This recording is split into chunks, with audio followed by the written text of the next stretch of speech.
Hello guys, welcome back to our channel dear student 2 पे। आज का जो टॉपिक है वो है एनसीईआरटी का साइंस का chapter 5 the fundamental unit of life.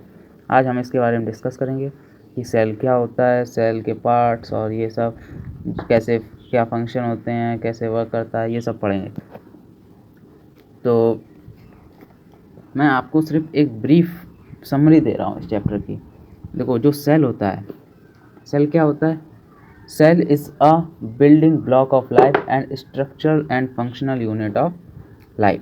आपको बस इतना ही याद रखना है। और जो सेल डिस्कवरी थी वो सबसे पहले रॉबर्ट हुक के द्वारा दी गई थी 1965 में, जो कि उन्होंने एक कॉर्क को ऑब्जर्व करके ये थ्योरी दी थी, डिस्कवरी की थी। जो कॉर्क होता है वो बार्क ऑफ द ट्री से बना होता है। और जो सेल डिस्कवरीज जो अदर साइंटिस्ट ने की, जैसे कि ल्यून वैन हुक ने 1674 में एक फ्री लिविंग सेल की डिस्कवरी की। उन्होंने पॉन्ड वाटर में देखा कि जो सेल्स हैं, जो एल्गी होते हैं उनमें भी सेल्स होती हैं और उसी के हिसाब से उन्होंने भी डिस्कवरी की। जैसे दूसरे साइंटिस्ट आए रॉबर्ट ब्राउन, इन्होंने न्यूक्लियस की डिस्कवरी की। इसमें न्यूक्लियस की डिस्कवरी की सन इन द ईयर 1831 में। और जो पुरकिंजे थे उन्होंने 1839 में प्रोटोप्लाज्म यानी कि साइटोप्लाज्म की डिस्कवरी की। बाद में दो बायोलॉजिस्ट आए जिन्होंने सेल थ्योरी दी, जिनका नाम था सेल्डेन एंड सेंचुआन। जो सेल थ्योरी थी वो ये कहती थी कि all the plants and animal are composed of cell. ज़्यादातर पेपर में ये क्वेश्चन आ जाता है कि व्हाट इज़ सेल थ्योरी, तो आप ये लिख सकते हैं कि cell theory says that all the plants and animal are composed of cells. और सेल्स जो होते हैं वो बेसिक यूनिट ऑफ लाइफ भी होते हैं, ठीक है। तो उसके बाद जो वर्च्यू इन द ईयर 1855 में उन्होंने इसी को एक्सपेंड किया, इसी थ्योरी को, ठीक है। अब पार्ट्स ऑफ सेल पढ़ते हैं। पहला part plasma membrane. Plasma membrane जो प्लाज्मा मेम्ब्रेन होती है वो बड़ी थिन होती है, इलास्टिक फ्लेक्सिबल होती है। और इस प्लाज्मा मेम्ब्रेन को हम सेल मेम्ब्रेन भी कहते हैं। अगर आपसे क्वेश्चन एग्ज़ाम में पूछ दिया जाए कि what is the other name of cell membrane या प्लाज्मा मेम्ब्रेन, तो आप लिख सकते हैं, अगर प्लाज्मा मेम्ब्रेन पूछा जाता है तो आप सेल मेम्ब्रेन, और सेल मेम्ब्रेन पूछा जाता है तो प्लाज्मा मेम्ब्रेन, ठीक है।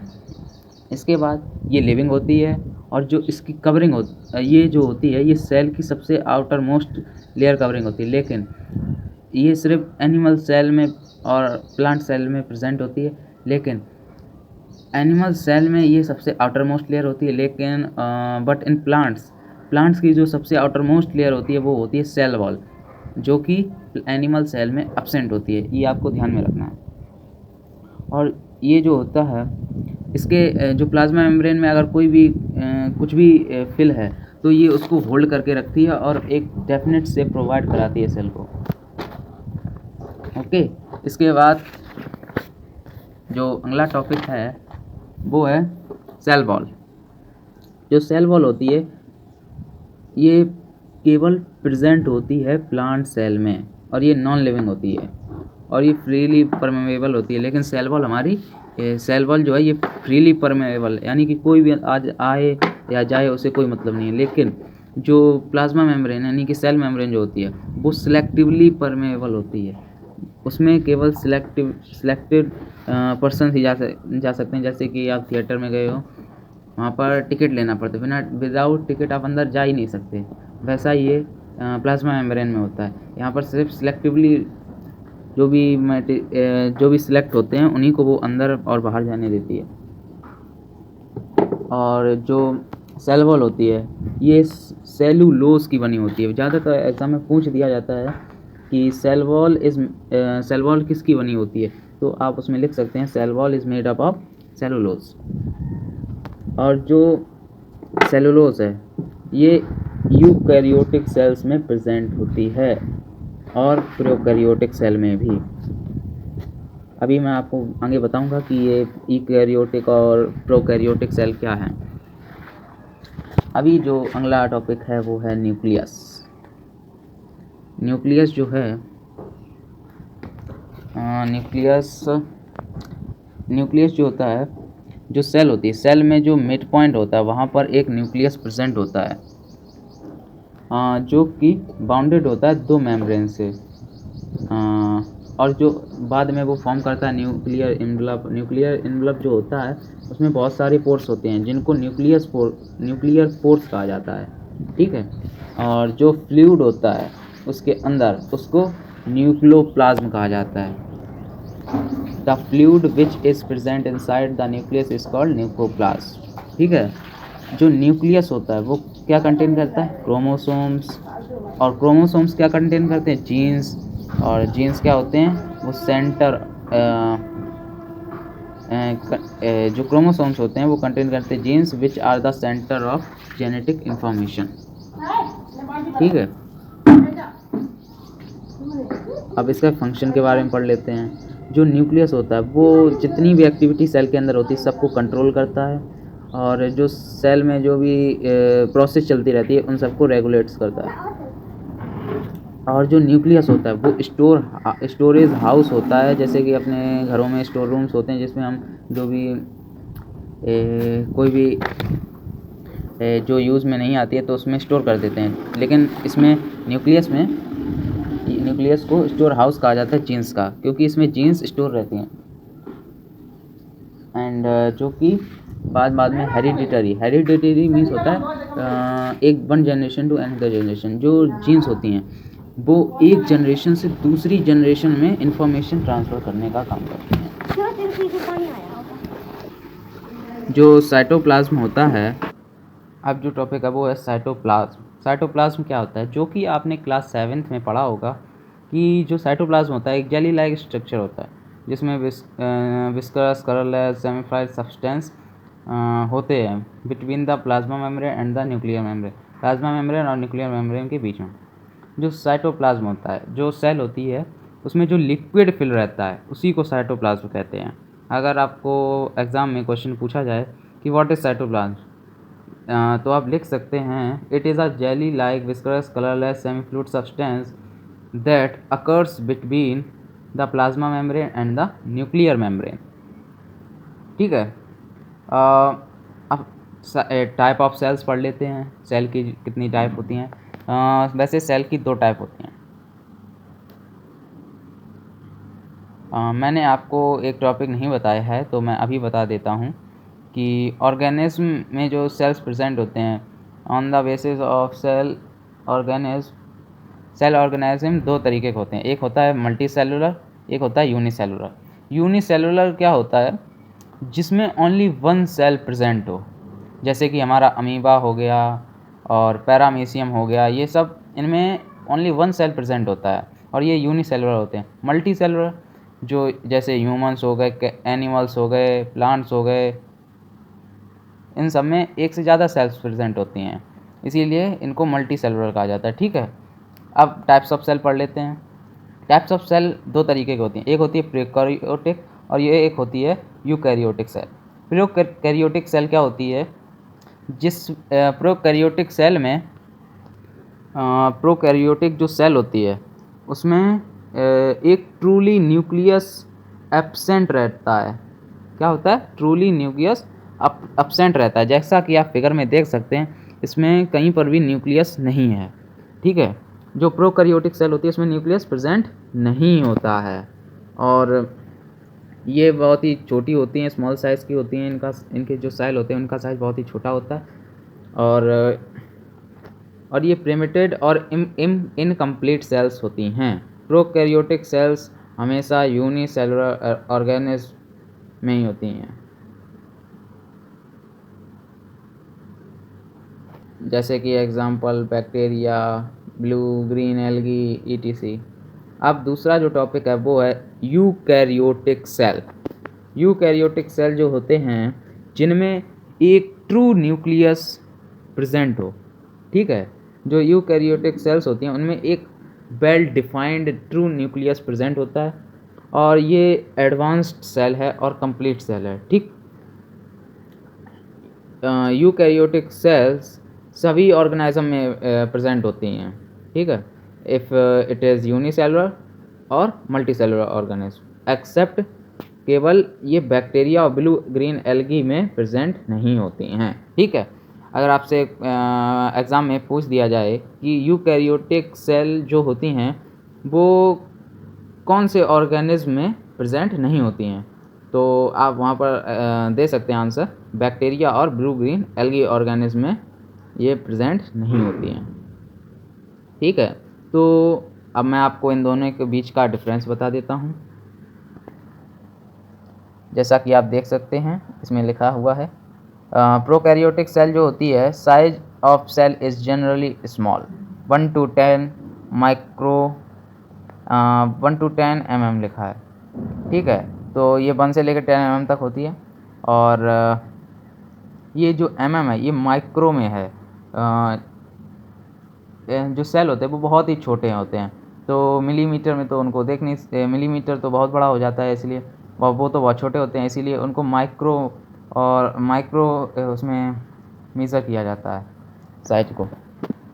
और जो प्रोकैरियोटिक सेल होता है, जिसमें मैंने आपको बताया था न्यूक्लियस अब्सेंट होता है, जैसा कि इसमें लिखा है, और यूकैरियोटिक सेल में प्रेजेंट होता है, और membrane bound cells organelles are absent, और इसमें जो मेम्ब्रेन्स होती हैं या फिर सेल्स ऑर्गेनल्स होते हैं वो अब्सेंट होते हैं।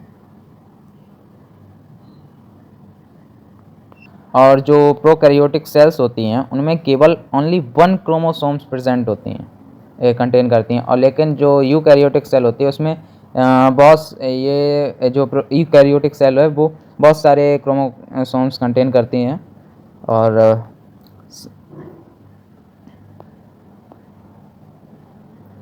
जैसा कि आप और भी ज़्यादा डिफरेंसेस देख सकते हैं, तो इसके बाद जो अगला टॉपिक है वो है सेल डिवीज़न।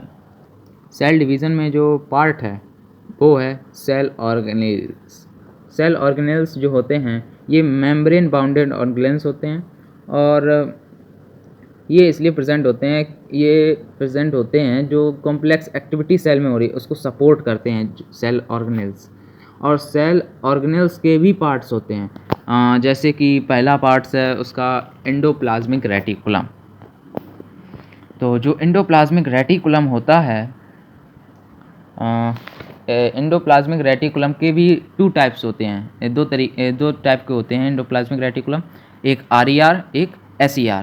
RER मीन्स होता है रफ एंडोप्लाज्मिक रेटिकुलम, और जो SER होता है वो स्मूथ एंडोप्लाज्मिक रेटिकुलम होता है। और जो इनके जो फंक्शंस होते हैं ER का जो पहला पार्ट होता है RER, इसमें प्रोटीन सिंथेसाइज होता है, यानी कि प्रोटीन बनता है, और जो SER होता है उसमें फैट मॉलिक्यूल्स मैन्युफैक्चर किए जाते हैं। और जो ER होता है वो क्या शो करता है, मेम्ब्रेन बायोनेसिस। मेम्ब्रेन बायोनेसिस क्या होता है, जैसे कि आप देख सकते हैं यहाँ पर लिखा हुआ है, the SER helps in manufacture of fat molecules और lipid proteins for cell functions. Some of the proteins and lipid help in building the cell membrane. This process is called biogenesis.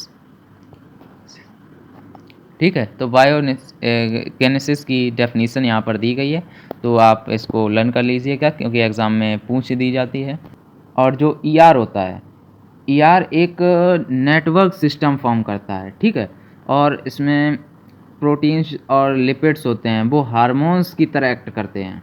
और जो ER होता है वो सब channel for transport of material between cytoplasm and nucleus.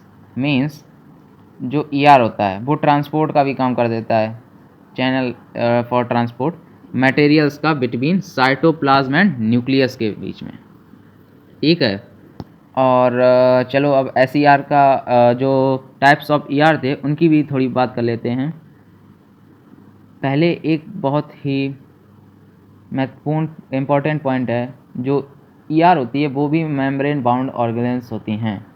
और अब इनके types के बारे में पढ़ लेते हैं, SER RER। सबसे पहले बात करते हैं RER की। जो RER होता है रफ एंडोप्लाज्मिक रेटिकुलम, इसमें राइबोसोम्स प्रेजेंट होते हैं, और जब राइबोसोम्स प्रेजेंट होते हैं तो वहाँ पर ऑब्वियसली प्रोटीन सिंथेसाइज होगा, यानी कि प्रोटीन बनेगा, सो इसीलिए वो रफ दिखते हैं। और जो SER होता है उसमें राइबोसोम्स प्रेजेंट नहीं होते हैं, इसीलिए वो स्मूथ दिखता है। ठीक, और जो SER होता है वो लीवर सेल में एक इम्पोर्टेंट रोल निभाता है, क्या करने का, removing of poisons and drugs, यानी कि जो भी पॉइजन्स एंड ड्रग्स हैं उसको रिमूव करता है। दूसरा टॉपिक है गोल्गी एपरेटस। जो गोल्गी एपरेटस होता है ये सबसे पहले किसके द्वारा डिस्क्राइब किया गया था, कैमिलियो गोल्गी के द्वारा। और ये जो होता है ये it consist of a system of membrane bound vessels flattened sacs arranged approximately parallel to each other in stacks called cisternae. जो गोल्गी एपरेटस में एक ये भी मेम्ब्रेन बाउंड ऑर्गेनेल्स होती हैं और इसमें जो स्टैक्स होते हैं वो पैरेलल होते हैं ईच अदर और उनको क्या कहा जाता है, सिट्रेंस। ठीक है। हाँ, जो गोल्गी एपरेटस का फंक्शन होता है, जो इसका मेन फंक्शन है, ये जो भी SER के द्वारा जो भी मटेरियल बनाया जाता है, लिपिड्स, प्रोटीन्स और ये सब, ये जो ER होता है वो गोल्गी एपरेटस को ट्रांसफ़र कर देता है और जो गोल्गी एपरेटस है उसको स्टोर करता है और उसको मॉडिफाई करके डिस्पैच यानी कि भेज देता है अलग अलग पार्ट्स में, उन सब्सटेंसेस को अलग अलग पार्ट्स में भेज देता है। तो गोल्गी एपरेटस ट्रांसपोर्टेशन का वर्क करता है सेल में।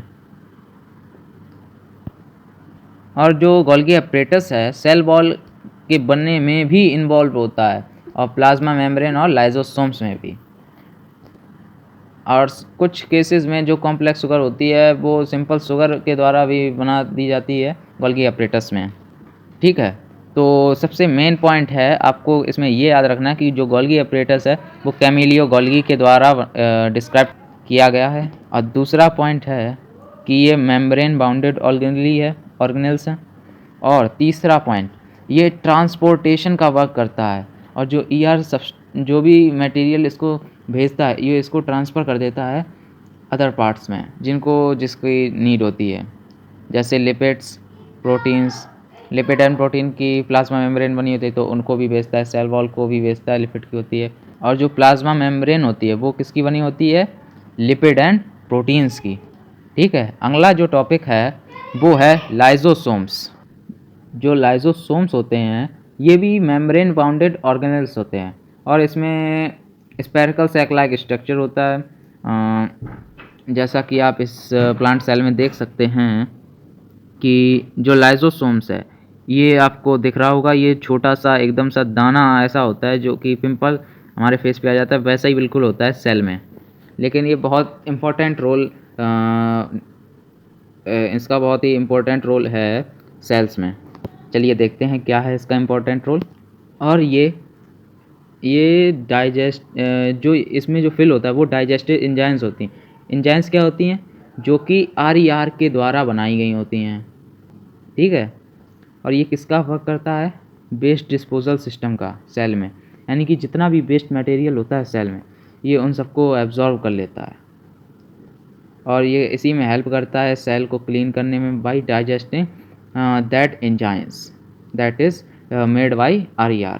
ओके, इसमें एग्जांपल दिया गया है कि when the cell gets damaged lysosomes में burst and enzymes digest their own cell. जब कभी भी सेल में कुछ भी डैमेज हो जाए तो लाइजोसोम्स जो एंजाइम्स होती हैं वो अपने ही सेल को डाइजेस्ट कर जाएंगे, यानी कि एब्जॉर्ब कर लेंगे, अपने अंदर समा लेंगे। ठीक है, अपने ही सेल को। इसीलिए लाइजोसोम्स को suicide bag of the cell भी कहा जाता है। तो इसमें मेन पॉइंट्स क्या हुए, पहला मेन पॉइंट जो है लाइजोसोम्स मेम्ब्रेन बाउंडेड ऑर्गेनेल्स होता है और इसमें लाइजोसोम्स जो होता है वो मेम्ब्रेन बाउंडी ऑर्गेनेल्स होता है और इसमें जो फिल होता है वो डाइजेस्टिव एंजाइम्स होती है और जो एंजाइम्स होती हैं वो किसके द्वारा बनाई जाती है, RER के द्वारा। और लाइजोसोम्स एक वेस्ट डिस्पोजल सिस्टम का भी वर्क करता है, क्योंकि जो भी वहाँ पर कुछ भी एंजाइम्स या भी कोई वेस्ट मटेरियल है उसको एब्जॉर्ब कर लेता है अपने अंदर। ठीक है, और इसको सबसे मेन पॉइंट क्या है, एग्ज़ाम में बहुत एग्ज़ाम में ये बहुत क्वेश्चन पूछा जाता है कि लाइजोसोम्स को और क्या कहा जाता है, तो आप लिख सकते हैं कि lysosomes is also known as suicide bag of the cell. ठीक है, यहाँ पर ये टॉपिक ख़त्म होता है। चलिए नेक्स्ट टॉपिक की तरफ बढ़ते हैं, जो कि है माइटोकॉन्ड्रिया। माइटोकॉन्ड्रिया क्या होता है? जो माइटोकॉन्ड्रिया होता है एक रोड लाइक स्ट्रक्चर शेप का होता है इसमें, जैसा कि आप इस प्लांट सेल में देख सकते होंगे कि ये रहा माइटोकॉन्ड्रिया ये रहा, ये एक रॉड लाइक स्ट्रक्चर होता है। ठीक है, और जो माइटोकॉन्ड्रिया होता है ये भी मेम्ब्रेन बाउंडेड ऑर्गेनेल्स होता है, ये भी मेम्ब्रेन बाउंडेड है। ओके, और जो ये माइटोकॉन्ड्रिया है और ये पहली बार डिस्क्राइब किया गया था ऑल्टमैन के द्वारा इन 1898 में। और जो आप जैसा कि देख सकते हैं इसके इनर पार्ट में जो इनर मेम्ब्रेन है इसमें डीपली फोल्ड होते हैं, और जो ये फोल्ड्स होते हैं अंदर इसके, इसको क्रिस्टी कहते हैं, क्रिस्टी। ठीक है, क्रिस्टी। जैसा कि आप इसमें इस टॉपिक में आपको मिल जाएगा तो आप रीड कर लेना। ठीक है, जो इनर पार्ट में जो डीपली फोल्डेड होते हैं उस फोल्ड को क्या कहते हैं? क्रिस्टी। और जो इनर सरफेस का एरिया होता है वो बाहर के सरफेस एरिया से बहुत ज़्यादा होता है, यानी कि inner surface area is greater than the surface area of outer area. जो माइटोकॉन्ड्रिया होता है इसके पास खुद का डीएनए होता है और राइजोसोम्स होते हैं, और ये प्रोटीन सिंथेसाइज करता है, क्योंकि ऑब्वियसली जब राइजोसोम्स किसी भी पार्ट्स में प्रेजेंट होते हैं सेल के तो वो प्रोटीन्स बनाता है। ओके, अब माइटोकॉन्ड्रिया के जो फंक्शंस हैं, माइटोकॉन्ड्रिया को power house of the cells कहा जाता है। Power house of the cells इसलिए कहा जाता है क्योंकि जो जैसे हम लोगों ने फूड खाया उससे जो एनर्जी जब वो एब्जॉर्ब हुआ, डाइजेशन हुआ, उसके बाद जो एनर्जी आई उसको माइटोकॉन्ड्रिया ने एटीपी के फॉर्म में स्टोर कर लिया। ये जो एटीपी है इसको एनर्जी करेंसी बोला जाता है ऑफ द सेल की एनर्जी करेंसी होती है इसको, जो इसका फुल फॉर्म होता है एडेनोसाइन ट्राइफॉस्फेट। ठीक है, और ये एनर्जी रिलीज़ हो जाती है ऑक्सीडेशन ड्यूरिंग ऑक्सीडेशन। ठीक है, और जैसा कि आप जानते हैं एनर्जी हर एक मैकेनिकल वर्क के लिए या हर एक वर्क के लिए रिक्वायर्ड होती है। तो जो ये power house of the cell mitochondria होता है ये जिस भी पार्ट्स को एनर्जी की ज़रूरत होती है बाद में तो ये उसको ट्रांसफ़र करता रहता है। ओके, तो आपको इन सब में जो मेन पॉइंट्स याद रखने हैं, तो जो आपको पॉइंट्स याद रखने हैं, मेन पॉइंट्स हैं जो माइटोकॉन्ड्रिया के, वो हैं कि ये एक रॉड लाइक शेप स्ट्रक्चर होता है इसका, और ये 2 मेम्ब्रेन बाउंडेड होता है, और इसमें जो फोल्ड्स होते हैं इनर फोल्ड्स उनको क्रिस्टी कहा जाता है, और ये power house of the cell होता है, और ये एंजाइम्स कंटेन करता है। और सबसे मेन पॉइंट जो आपको याद रखना है वो है जो माइटोकॉन्ड्रिया होता है उसके पास खुद का डीएनए और राइजोसोम्स होते हैं। ओके, चलो बढ़ते हैं नेक्स्ट टॉपिक की ओर, जो है हमारा plastids. Plastids mostly plant cell में ही प्रेजेंट होते हैं और एनिमल सेल में एब्सेंट होते हैं। ठीक है, जैसा कि आप देख सकते हैं, मैं आपको बना के दिखा रहा हूँ। प्लास्टिड्स कुछ ऐसे तरीके से बने होते हैं प्लांट सेल में। ठीक है, ये ट्रायंगल थोड़ा होता है लेकिन स्केलन होता है, ये ऐसे होते हैं थोड़े। ठीक है, ऐसे शेप के होते हैं प्लास्टिड्स, जो कि प्लांट सेल में ओनली प्रेजेंट होते हैं और एनिमल सेल में एब्सेंट होते हैं। और जो प्लास्टिड्स होता है वो स्पेरिकल और डिस्कोडियल शेप्ड का होता है, और इसमें डबल मेम्ब्रेन बाउंडेड होती हैं, जैसा कि आप देख सकते हैं ये डबल मेम्ब्रेन बाउंडेड होता है ऐसे, यानी कि डबल लेयर होती हैं। और जो प्लास्टिड्स होते हैं इनके पास भी माइटोकॉन्ड्रिया की तरह खुद का डीएनए और राइजोसोम्स होते हैं। अगर आपसे एग्जाम में पूछा जाता है can you name the 2 organelles which we have studied that contain their own genetic materials, तो आप क्या आंसर करेंगे? Mitochondria and plastids. Are contain their own genetic materials. Okay, जो माइटोकॉन्ड्रिया और प्लास्टिड्स होते हैं इनके पास खुद का डीएनए और राइजोसोम्स होता है। ठीक, अब इसके बाद प्लास्टिड्स जो हैं 3 टाइप्स के होते हैं। एक होता है क्लोरोप्लास्ट, एक होता है क्रोमोप्लास्ट, एक होता है ल्यूकोप्लास्ट। क्लोरोप्लास्ट क्या होता है? जो क्लोरोप्लास्ट होता है ये ग्रीन कलर्ड कंटेन करता है जिसको आप क्लोरोफिल कहते हैं, ग्रीन पिगमेंट। और जो क्लोरोप्लास्ट होता है ये कहाँ पर हेल्प करता है? In the process of photosynthesis. Photosynthesis होती है तब क्लोरोफिल की नीड होती है, तो तभी ये जो क्लोरोप्लास्ट है ये उसमें हेल्प करता है। जो भी प्लांट्स हैं उनको अपना फूड बनाने में जब वो फोटोसिंथेसिस प्रोसेस होती है। ठीक है, तो मैं आपको उसका थोड़ा सा एक फिगर दिखा देता हूँ क्लोरोप्लास्ट का। जैसा कि आप देख सकते हैं फिगर में, जो ये पार्ट होता है ये जो पूरा, इसको क्या कहते हैं? ग्राना। ठीक, ग्राना कहते हैं। और जो ये लाइनें होती हैं इधर से इन दोनों को ज्वाइन करती हैं वो लेमने होते हैं, लेमने। और जो एक ये सिंगल ओनली जो पार्ट रह जाता है, पार्ट उसका क्लोरोप्लास्ट का, इसको थाइलॉकॉइड कहते हैं। और जो इसमें लिक्विड फिल रहता है वो उसको क्या कहते हैं? स्ट्रोमा। और इसको क्या कहा जाता है? Site of photosynthesis. ठीक है, जो क्रोमोप्लास्ट होता है वो भी एक प्लास्टिड्स का टाइप है जो कि सारे कलर, जितने भी कलर्स होते हैं उन सबको कंटेन करता है, लेकिन सिवाय ग्रीन कलर के, एक्सेप्ट ग्रीन कलर। क्योंकि जो ग्रीन कलर होता है वो क्लोरोफिल होता है। क्लोरोफिल कौन कंटेन करता है? क्लोरोप्लास्ट। तो जो ये क्रोमोप्लास्ट है ये ग्रीन कलर के अलावा सारे कलर कंटेन करता है। ठीक है, फिर ये क्या करता है? ये जैसे कि प्लांट्स के लीफ और ये बाकी पार्ट्स होते हैं इनको कलर प्रोवाइड कराता है। ठीक है, अगला जो पार्ट है प्लास्टिड्स का वो है ल्यूकोप्लास्ट। ल्यूकोप्लास्ट जो होता है ये कलरलेस होता है। ठीक है, यानी कि इसका कोई कलर नहीं होता है। जो फंक्शंस हैं इसके, कि जो ल्यूकोप्लास्ट होता है फूड को स्टोर करने का काम करता है। किस? In the form of starch, protein and fats. किसकी फॉर्म में? स्टार्च, प्रोटीन एंड फैट्स की फॉर्म में फूड को स्टोरेज करता है ल्यूकोप्लास्ट। ठीक है, तो ओके, ये जो प्लास्टिड्स है ये टॉपिक अब यहाँ पर ख़त्म होता है। चलिए बढ़ते हैं नेक्स्ट टॉपिक की ओर, वो है वैक्यूल्स। अभी मैं आपको बता देता हूँ कुछ इंपॉर्टेंट पॉइंट प्लास्टिड्स के। आपको ये ध्यान में रखना है कि जो प्लास्टिड्स होता है वो ओनली प्लांट सेल में प्रेजेंट होता है और एनिमल सेल में एब्सेंट होता है। और प्लास्टिड्स डबल मेम्ब्रेन बाउंडेड होता है।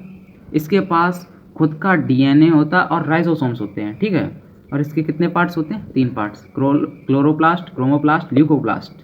क्लोरोप्लास्ट जो होता है वो ग्रीन कलर कंटेन करता है और किस में हेल्प करते हैं? फोटोसिंथेसिस की प्रोसेस में। ठीक है, क्रोमोप्लास्ट ये ग्रीन कलर के अलावा सारे कलर कंटेन करता है।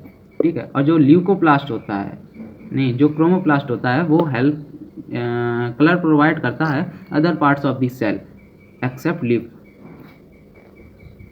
ठीक है, ल्यूकोप्लास्ट जो होता है ये कलरलेस प्लास्टिड्स होता है। ठीक है, जो इसका वर्क होता है ये स्टोरेज का वर्क करता है, यानी कि फूड को स्टोर करता है in the form of starch, protein and fats. Okay, अब अपने नेक्स्ट टॉपिक की ओर बढ़ते हैं, वैक्यूल्स। जो वैक्यूल्स होते हैं ये भी डबल मेम्ब्रेन बाउंडेड होते हैं और ये क्या करते हैं? कॉम्प्लेक्स एक्टिविटीज़, और इसमें जो सॉलिड या लिक्विड फिल्टर होता है ये उनको अपने अंदर स्टोर करके रखते हैं और ये स्टोरेज का वर्क करते हैं। ठीक है, किसका वर्क करते हैं? स्टोरेज का। अब ये एनिमल सेल में कैसे होते हैं, चलो बात करते हैं। Vacuoles in animal cell. In animal cells में जो वैक्यूल्स होता है वो स्मॉल होता है, टेम्परेरी होता है और क्या स्टोर करता है? ग्लूकोज, ग्लाइकोजन और प्रोटीन। जो वैक्यूल होता है प्लांट सेल में जरूरी इसमें वैक्यूल्स तब प्रेजेंट होता है जब इसकी ज़रूरत हो, और ये टेम्परेरी, इसीलिए मैंने कहा ये टेम्परेरी होते हैं। टेम्परेरी मीन्स यानी कि जब इनकी नीड होगी तब ये प्रेजेंट होंगे, वरना नहीं होंगे। और इनका साइज़ जो होगा वो बहुत ही छोटा सा होगा, इतना सा। ओके, जैसा कि आप देख सकते हैं एनिमल सेल का ये डायग्राम है, इसमें आपको कहीं पर भी वैक्यूल नहीं दिख रहा होगा, क्योंकि इसमें जब भी नीड होती है तभी ये प्रेजेंट होते हैं, वरना नहीं होते हैं। अब बात कर लेते हैं vacuoles in plant cell. Plant cell में जो वैक्यूल्स होते हैं वो बहुत ही लार्ज होते हैं, परमानेंट होते हैं, और ये क्या होते हैं, स्टोर करते हैं सेल सेप्स। सेल सेप्स क्या होते हैं? सेल सेप्स जो होते हैं उनमें सेल सेप्स कंटेन करते हैं अमीनो एसिड, शुगर्स और ऑर्गेनिक एसिड्स। यानी कि जो ये अमीनो एसिड, शुगर और ऑर्गेनिक एसिड्स हैं इनको प्लांट सेल स्टोर करके रखता है। प्लांट्स में जो वैक्यूल होता है इन सभी को स्टोर करता है। ओके, और जो प्लांट सेल होते हैं, ये प्लांट सेल्स में जो वैक्यूल्स होता है वो परमानेंट होता है और वो बहुत ही बड़े साइज़ का होता है। जैसा कि आप इस फिगर में देख सकते हैं कि जो ये वैक्यूल है, देखिए इसका साइज़ बहुत ही बड़ा है, और आपको ये जो पार्ट दिख रहा है ये प्लास्टेड्स है। प्लास्टेड्स ये होते हैं। ओके, और जो प्लांट सेल में जो वैक्यूल होता है वो कितनी जगह ऑक्यूपाई कर लेता है, सेल वॉल्यूम। उस प्लांट सेल में जो सेल की जो वॉल्यूम होता है 50 to 90% वॉल्यूम केवल वैक्यूल ही ऑक्यूपाई कर लेता है। कहाँ पे? सेंटर में। इसीलिए जो न्यूक्लियस होता है प्लांट सेल में वो थोड़ा सा सेंटर से थोड़ा ऊपर की तरफ हो जाता है, यानी कि साइड में हो जाता है या ऊपर की साइड हो जाता है। जैसा कि आप देख सकते हैं वैक्यूल की वजह से जो ये न्यूक्लियस है वो नीचे सेंटर से थोड़ा ऊपर चला गया है। ठीक है, इसीलिए ये जो वैक्यूल होते हैं ये 50 to 90% volume of plant cell occupy कर लेते हैं। प्लांट सेल की 50 to 90% वॉल्यूम ऑक्यूपाई कर लेते हैं। ठीक है, तो आपको इसमें बस इतना याद रखना है, जो वैक्यूल्स होते हैं वो क्या स्टोर करते हैं, सॉलिड, लिक्विड्स, कंटेंट्स, जो भी सॉलिड या लिक्विड है उसको उसमें क्या नाम कंटेन करते हैं, यानी कि उसमें स्टोर करके रखते हैं, और ये मेम्ब्रेन बाउंडेड ऑर्गेनेल्स होते हैं। ठीक है, और एनिमल सेल में आपको ये याद रखना है कि जो वैक्यूल्स होते हैं ये स्मॉल होते हैं, टेम्परेरी होते हैं, और ये क्या स्टोर करते हैं, ग्लूकोज, ग्लाइकोजन और प्रोटीन्स। ठीक है, वैसे ही वैक्यूल्स प्लांट सेल में आपको क्या याद रखना है, ये लार्ज होते हैं, परमानेंट होते हैं, और क्या स्टोर करते हैं, सेल सेप्स। सेल सेप्स क्या होते हैं, cell saps consist of amino acid, sugars and organic acids. और प्लांट सेल में जो सेल वॉल्यूम होता है सेल का, एक सेल का, उसमें जो प्लांट्स वैक्यूल्स होता है वो कितना स्पेस ऑक्यूपाई कर लेता है, 50 to 90% स्पेस ऑक्यूपाई कर लेता है। ओके, सो आई होप आपको ये चैप्टर समझ में आ गया होगा। Thank you for watching this video. अगर आपको ऐसे ही और भी वीडियोस चाहिए हों तो कमेंट्स में लिख देना, तो मैं आपको ऐसे ही अच्छे तरीके से आपको बता दूंगा, हर एक चैप्टर का एक्सप्लेनेशन दे दूंगा। Thank you.